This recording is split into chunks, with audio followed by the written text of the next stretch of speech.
Depuis son arrivée au pouvoir en janvier 2025, Donald Trump a été le cœur des préoccupations des gérants, avec une politique très agressive.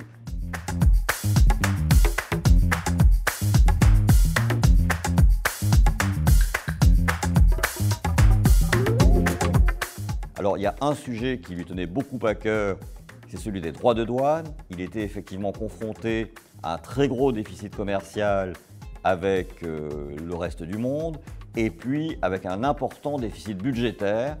Et pour réduire ce déficit budgétaire, il n'avait que deux possibilités, soit augmenter les impôts, ce que son électorat n'aime pas trop, soit augmenter les recettes.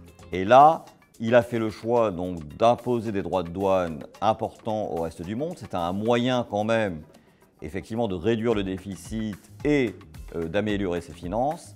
Et ce qui a vraiment surpris les marchés, c'est qu'il a été au départ, comme toujours dans ces négociations, extrêmement agressif.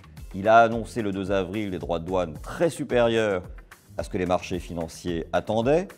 Un marché, par exemple, comme le CAC 40, est passé de 8200 points à 6800 points en très peu de temps, suite à ces annonces. Puis, quelques jours après, eh bien, il s'est aperçu que les Chinois seraient difficiles à faire plier. Et donc, il a annoncé un moratoire pour pouvoir engager des négociations avec les autres grands pays. Alors, ces négociations ont abouti avec un certain nombre de zones, les Britanniques, l'Inde, puis la Chine. Et aujourd'hui, finalement, nous nous trouvons dans une situation où l'Europe paraît un peu l'acteur le plus faible dans ce bras de fer. Donc ça a été vraiment l'essentiel de ce qui a provoqué les mouvements de marché dans ce semestre de son élection.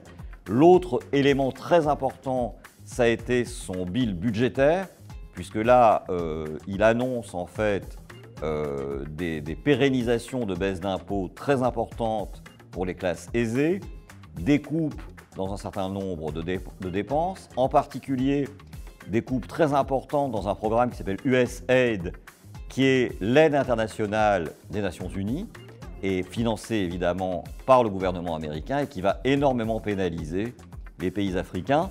Donc une posture très agressive avec quand même la prise en compte de la puissance de son partenaire chinois, où il voit qu'ils ont une capacité de riposte qui est forte. Et d'ailleurs, si on regarde les performances boursières de ce premier semestre, on s'aperçoit que les deux valeurs américaines parmi les 7 magnifiques les plus impactées sont Tesla et Apple, qui perdent un peu moins de 20% chacune depuis le début de l'année, et qui sont les deux valeurs américaines les plus exposées à la Chine.